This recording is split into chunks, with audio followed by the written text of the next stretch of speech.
Booth FM. The night comes alive. Rasel Asir সাথে আর শুরু হয়ে গেল ভূত এফএম। আপনাদের সবাইকে স্বাগত জানাচ্ছি ভূত এফএমে আজকে, এবং যারা যেখানে আছেন আশা করছি যে আজকে যে স্টোরিগুলো আছে আমাদের কাছে সেগুলো শুনে আনন্দ পাবেন, ভালো লাগবে এবং এনজয় করবেন অনেক বেশি। তাই এখন যেটা করব সেটা হচ্ছে সরাসরি চলে যাব আমরা আমাদের প্রথম অতিথি। রাসেল ভাই, ধন্যবাদ আপনাকে বিষয়টা আপনার চ্যানেলে শেয়ার করার জন্য। তো আমার সাথে একটা ঘটনা ঘটে গিয়েছিল আজ থেকে এই তো এখন 2026 সাল চলে, এই তো আপনার 2024-এর ওইদিকে। তো আমি তখন হচ্ছে ঝিনাইদহ পলিটেকনিক্যালে হচ্ছে পড়াশোনা করি। দেন পড়াশোনা চলাকালীন আমি একদিন বাসা থেকে আমার বাসা থেকে ঝিনাইদহ যাইতে আপনার সময় লাগে হচ্ছে ম্যাক্সিমাম 5 ঘন্টা অ্যাভারেজ ডিফারেন্ট। তো এখান থেকে আমি যাওয়ার সময় আমি রওনা দেই আমার বাসা থেকে হচ্ছে আপনার 5টা বাজে।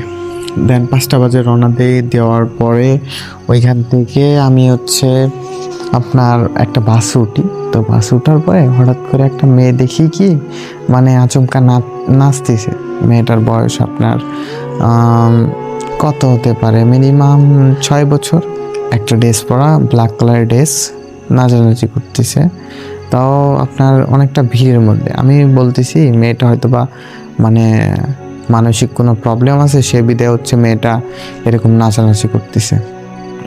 তো এরকম ভাবার পরে বিশ্বাস করেন রাসেল ভাই, তো আমি যখন বিষয়টা দেখলাম, আমি আপাতত নর্মালি ছিলাম বা ওরকম একটা মাথার মধ্যে নিইনি। তো আমি হচ্ছে যখন আমার বাসা হচ্ছে পাবনাতে, তো পাবনা থেকে যখন আমি ঝিনাইদহ পাবনা সদর থেকে হচ্ছে ঝিনাইদহর বাসে উঠি। দেন ওইখান থেকে আপনি যখন কুষ্টিয়া পৌঁছাই, তো ওই সময় হচ্ছে জিনিসটা দেখি। তারপরে কুষ্টিয়া পৌঁছানোর পরে ওইখান থেকে হচ্ছে আপনার যখন ঝিনাইদহ যাই তখন দেখি ওই মেয়েটা সেম। তো আমি প্রথমে ভাবছি এটা মনের ভুল। তো এরকমই ছিল ওই দিনের ঘটনা। পরে আমি পৌঁছাই হচ্ছে রাত ধরেন 6টার সময় রওনা দিছি। দেন আমি পৌঁছাইছি হচ্ছে আপনার রাত 12টা-1টার ওই দিক এরকম পৌঁছাইছি। তো পৌঁছানোর পরে আমি ওই সময় মেসে থাকি। তো পৌঁছানোর পরে দেখি ঘুমাইছি। ঘুমানোর পরে আমি ওই সময় থাকতাম হচ্ছে ঝিনাইদহ আপনার হচ্ছে টার্মিনাল সাহা সিমেন্টের একটা বড় 6তলা বিল্ডিং আছে, দেন ওই বিল্ডিংয়েই থাকতাম। তো বেশ ভালোই কাটতেছিল দিনগুলো এমনিতেই ভালো কাটে আমি বলি রাসেল ভাই। তো ওই সময় দেখতে পাইলাম রাতের বেলা যখন আমি রুমের মধ্যে ছিলাম বা ঘুমাচ্ছিলাম, তো ঘুমানোর সময় আমি দেখতে পাইলাম বিষয়টা আপনার এই সাইডে হচ্ছে আমার হচ্ছে জানালার পাশে আমি যখন তাকাই তখন দেখি যে ওই মেয়েটা সেম নাচানাচি করতেছে। ওই সময় রাত বাজে হচ্ছে আপনার 2:30-র মতন। আমি ঘড়ির টাইমটা ফলো করছিলাম। তো এটা দেখার পর বিশ্বাস করেন রাসেল ভাই, আমি আই এম তো অবাক। আর এরকম বারবার আমার সঙ্গে হচ্ছে বিষয়টা আমি লক্ষ্য করবো। আর জানালাটা আটকায় দিয়ে আমি ঘুমাইছি। ওই দিন রাতে আমার অ্যাকচুয়ালি ঘুমই আসেনি। তো ঘুমাইতে আমার 5টার মতন বাইরে গেছে।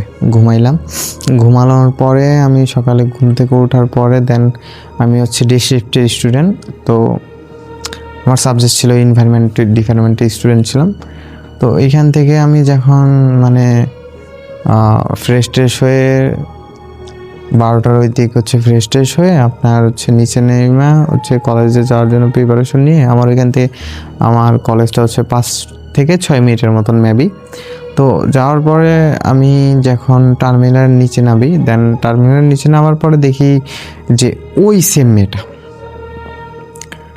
তো এবার ইচ্ছা লাগলো যে আমি মেয়েটার কাছে যাই, জিজ্ঞেস করি যে তুমি কেন আমার বারবার। তো মেয়েটা ছিল হচ্ছে রাস্তার ওই পারে। তো আমি রাস্তা পার হয়ে যাই, একটু সাবধানতা মোতাবেক তো পার হতে হয়। দেন এদিক ওইদিক তাকায় আমি হচ্ছে পার হওয়ার পরে দেখি মেয়েটা নেই। তো মেয়েটা নাই এরকম কাহিনী হওয়ার পরে তারপরে কলেজে চলে গেলাম। কলেজে যাওয়ার পরে আমি ক্লাস করতেছিলাম। দেন আমি জানালার পাশেই ছিলাম। জানালার পাশে দেওয়ার পর দেখি পাশে ওই মানে আমার থেকে আপনার 10-12 পা হাঁটলে মনে হয় মেয়েটাকে দেখা যাবে। মানে মেয়েটাকে আমি তারপরে একটু ভয় ভয় পাই। দেন এরকমই ছিল আপাতত। তো বিষয়টা একটা কবিরাজের সঙ্গে আমি কথা বলি। তো কবিরাজ আমাকে জানায় যে এটা একটা দুষ্টু জিনও বলতে পারো বা খারাপ জিনও বলতে পারো, এটা তোমাকে মানে ডিস্টার্ব করতেছে। দেন ওই দিনে ওই হুজুরটা আমার হচ্ছে ঝাড়ফুঁক করে দেয়, মানে ঝেড়ে টেড়ে দেয়। আর একটা তাবিজ দিছিল, ওই তাবিজটা হচ্ছে আমি মানে মরা বাড়ি বা কোনো আসি বাড়িতে, মানে বাচ্চা হওয়ার পরে যে বাড়িতে যায় না, যেই বাড়িতে আপনার ইয়া হয়, যে বাড়িতে বলতে কি আপনার ধরেন বাচ্চা হওয়ার পরে 40 দিন না হলে যে বাড়িতে যাওয়া হয় সেটাকে আসি বাড়ি বলে আমাদেরকে এদিকে বলে। তো দেন ওই বাড়িতে যাওয়া যাবে না, আমি কেউ মারা গেলে ওই বাড়িতে যাওয়া যাবে না 40 দিনের পর। তো এরকম যাওয়া হয় না, আলহামদুলিল্লাহ ভালোই ছিলাম। তো মেন পয়েন্ট হচ্ছে এখানেই যে এখানে হচ্ছে আমি হঠাৎ করে আমার এক ফ্রেন্ড খুবই আহত হয়, দেন হসপিটালে সে মারা যায়। তো মৃত্যুসজ্জা আমি তার পাশেই ছিলাম, আমার দুটো ক্লাসমেট ছিল। তো ওই সময় আমি যখন তারে মানে ওর বাসা ছিল মাগুরা, তো মাগুরা ঝিনাইদহ তো আশেপাশেই। দেন আমি ওইখান থেকে চলে গেলাম হচ্ছে ওর এখানে, মানে কি বলবো, মানে প্রচণ্ড খারাপ লাগতেছে। দেন হসপিটালে বিষয়টা হচ্ছে ওর ডেথ হয়ে যায়, মানে বাইক অ্যাক্সিডেন্ট করছিল। বাইক অ্যাক্সিডেন্ট বলতে কি, ওই রাস্তা পারাপারের সময় বাইকটা হচ্ছে আইসা হিট করে ডাইরেক্ট ওর শরীরে, ওই ছিটকে যায় হচ্ছে একটা খাম্বা, মানে কারেন্টের যে খাম্বা বলে, কার ওইখানে কি বলে আই ডোন্ট নো, ওইখানে আঘাত পায়। মাথায় প্রচণ্ড পরিমাণে আঘাত পাওয়ার কারণে ওর ব্লাড ক্ষয় হয়, সেই কারণে ও হচ্ছে গুরুতরভাবে আমরা হসপিটাল নিয়ে যাই তাকে। দেন সে ওই সময় হচ্ছে মারা যায়। তো হ্যাঁ, হসপিটালে আমি ছিলাম। দেন মারা যাওয়া তৎকালীন হচ্ছে তো সে তো মারাই গেছে না। তো ওই সময় ওরা যখন বিদায় দিই, দেন ওই মেয়েটা আবার আসছে। তা আমি বললাম যে যা। তো এইবার আমি তার সামনে গেলাম, যাওয়ার পর অটোমেটিক তার চেহারা চেঞ্জ। হ্যাঁ, তাকে আমি হাত দিয়ে শুয়েছি, বলছি তুমি কে, তুমি কেন আমার সঙ্গে এরকম করতেছো? ও কোনো কথা বলে না, ও আমার কাছ থেকে হাতটা ঝান্ডকা দিয়ে চলে গেছে। চলে যাওয়ার পরে আপাতত এতটুকুই ছিল। দেন এটা আমার ফ্যামিলিকে জানাই, বলতেছে আমার সঙ্গে এরকম প্যারানরমাল কাহিনী হচ্ছে। তো আমি আবার সেম কবিরাজের কাছে গেলাম, বলতেছে যে এই ঘটনা তুমি যদি দ্বিতীয়বার এরকম একটা ভুল হয়ে যায় তাহলে কিন্তু তোমার সঙ্গে বড় কোনো ঘটনা হবে। তো জিনটা ছিল পিচ্ছি, জিনের বয়স ছিল আপনার 2000 বছর। আর আপনারা কি জানেন কিনা তা জানি না, একটা জিনের বয়স প্রায় 4000 বছর বা 5000 বছর বা 10,000 বছর হলে সে হচ্ছে অনেক মানে বড় জিন, আর ছোট জিন তাদের 2000-3000। একটা জিন কিন্তু অনেক বছর বাঁচে। তো এটা আমি অনেক আগে থেকেই জানি, বা ওই হুজুরটাও আমার বলছে। তো জিনটা হচ্ছে অনেক ছোট ছিল, তো ছোট জন্যই তো বাচ্চা রূপ ধারণ করে আমার সামনে আসতো, গুড় করতো।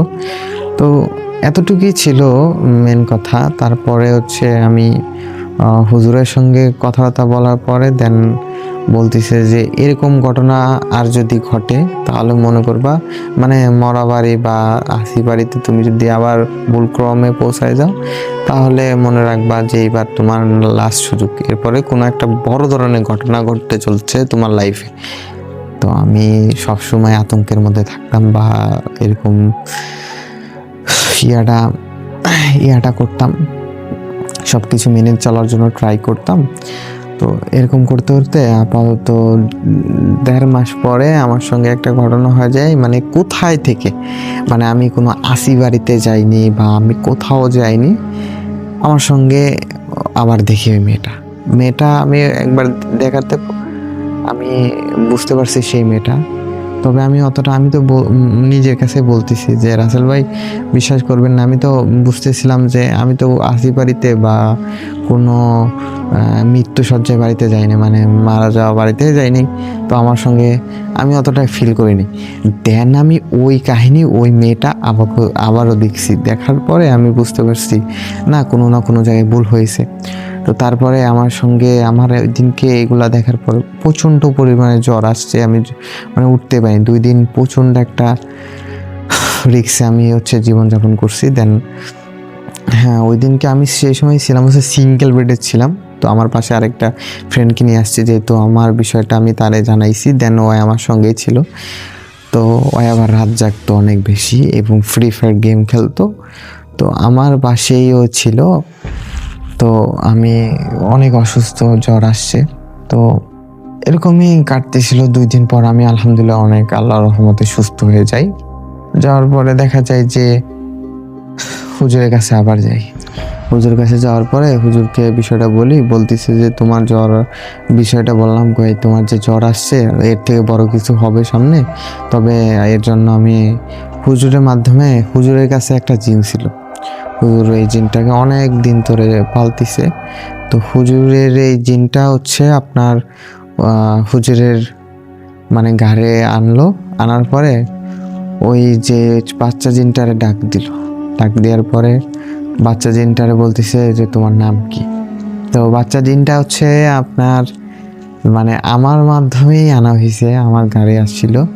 তো আনার পরে বলতেছে যে তোমার নাম কি। তো নামটা আমার মনে নাই, সে বলছিল, হুজুর বলছিল যে নামটা বলছিল আয়েশা নামের একটা মেয়ে। বাচ্চা মেয়েটা আপনার মুসলিম ছিল। দেন মুসলিম এই পর্যন্ত মুসলিম ছিল। দেন তার সঙ্গে একটা জিনিস ছিল, তার ফ্যামিলির বাইরে থাকে, সে অনেক আগেই অনাথ, তার কেউই নেই। তো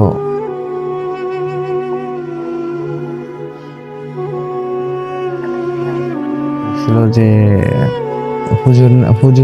হুজুর তাকে বলছিল যে তুমি যে ছেলেটাকে এরকম ডিস্টার্ব করছো, আপনার তো মেয়ে জিনটা, মানে ওই জিনটা আয়েশা জিনটা বলতেছে যে আমার তো ছেলেটাকে খুবই ভালো লাগে, সেই কারণে আমি তাকে আমার দেশে নিয়ে যেতে চাই।